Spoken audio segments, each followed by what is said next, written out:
Alright, welcome to this video on solving quadratics.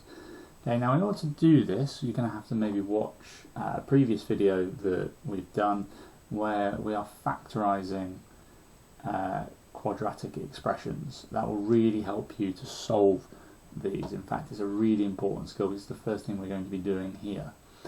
Okay. So if we take a look at the first example, straight away we've got x squared plus 4x plus 3. And the way we can tell this is a quadratic is because we've got three different terms and one of which is an x squared. So we've got an x squared, we've got some x's, and then we've got this constant on the end here which has got a general number at the end. So we know immediately that's a quadratic. Now in order to solve a quadratic, you have to have an equal sign in there, and the way we solve quadratics is by making them equal to 0. Okay, so this quadratic has got to be equal to 0. Okay, and with a quadratic we know that there are going to be two brackets. Okay, we know we are going to need two brackets. And this is the part where we need to factorise this expression. Okay, we've got to also remember that these two brackets are going to be equal to 0. Now the x squared, we know there's going to be an x at the front of each of the bracket. Okay, what I need to do next, just as a little reminder, is I'm going to write down all the pairs of numbers that would multiply together to make plus 3. So I would have 1 and 3, 3 and 1, negative 1 and negative 3, negative 3 and negative 1. Okay, now I've got all those pairs written down. I want the pair of numbers which is going to add together to make plus 4. Okay, so 1 plus 3, that makes 4, doesn't it? So it must be those. So it must be plus 1 plus 3. Okay, so that's the first step in solving a quadratic. The next step is as follows. In order for this to be true, for this to equal 0, it means that one of these brackets has got to be equal to 0, because anything multiplied by 0, the answer will be 0. And that means we're actually going to get two possible answers for x. So in a quadratic there will be two possible answers for x. So what we're going to do is we're going to make each one of those equal to 0. Okay, so we're going to say x plus 1 equals 0. So if x plus 1 equals 0, in order for that to be true, x must equal negative 1. Or it's also true when x plus 3 equals 0. And if x plus 3 is 0, then x has got to be negative 3. So my answer is that x equals negative 1 or x equals negative 3. There are two possible answers for a quadratic. Okay. Right, let's have a look at the second example.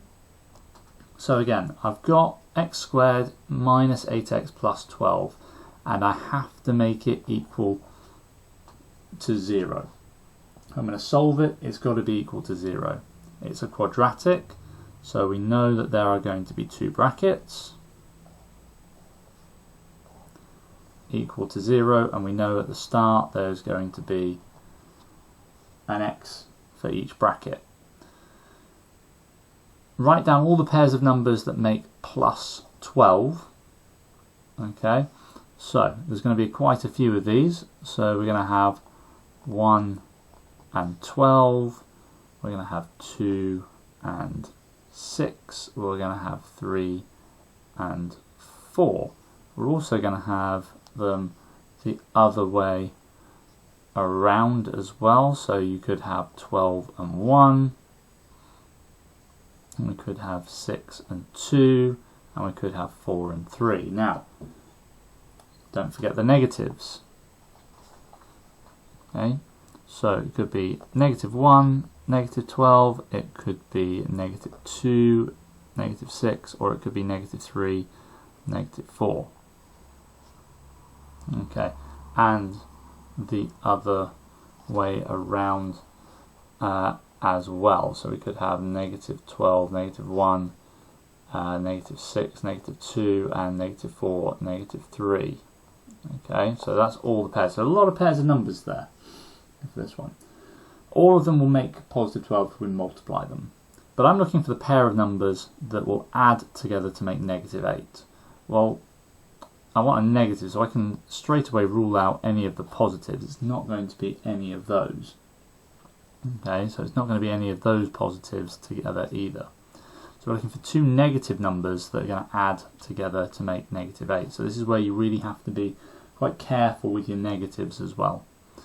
Okay, so -1 plus -12, that's -13. So I know it's not going to be that. -2 plus -6, yeah, it's going to be that one. Okay, -2, -6. So it's going to be x minus 2, x minus 6. Okay, and now we've done that first step, we can do the second step by saying that each one of these brackets on its own has got to be equal to 0. So in this case, x equals 2, or when x take away 6 equals 0, x has got to be 6. Okay. Right, last example then.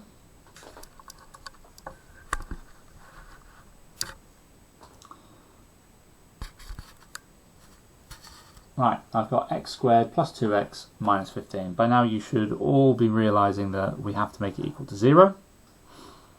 We're going to have two brackets because it's a quadratic. Equal to 0. X at the front. Now what I need to do is write down my pairs of numbers, but this time I've got -15. So, okay, and that's really important that we write down every single pair that there is here. So we're going to have 1 and -15, 3 and -5, or we could have -1 and 15, or -5 and oh, sorry, I've already done -5, -3, sorry, and 5. Okay. So, which pair of numbers now we're going to add together to make a +2? So all these pairs will multiply together to make that -15, but which ones will add together to make +2? Well, it's not going to be 1 and -15, okay, because that's going to take us down to -14. 3 plus -5, well, that's going to take us down to -2. No, I don't want that one, +2. So it must therefore be -3 and +5. Okay, and now with that last step again, that's the most difficult step. Finding out what two numbers go in there is probably the most difficult step to this. Okay, but it is all about which two numbers we're going to multiply together to make that -15, and then when I've written down all the pairs, which pair is going to add together to make +2x. And the reason it's difficult is because you have to deal with negative numbers, and you really need to be careful with the negatives. So x minus 3 equals 0. Well, in minus 3 equals 0, well that means x has got to be 3 in that case. Or, when x plus 5 equals 0, x must be -5. So, two answers again. And that is how you solve a quadratic.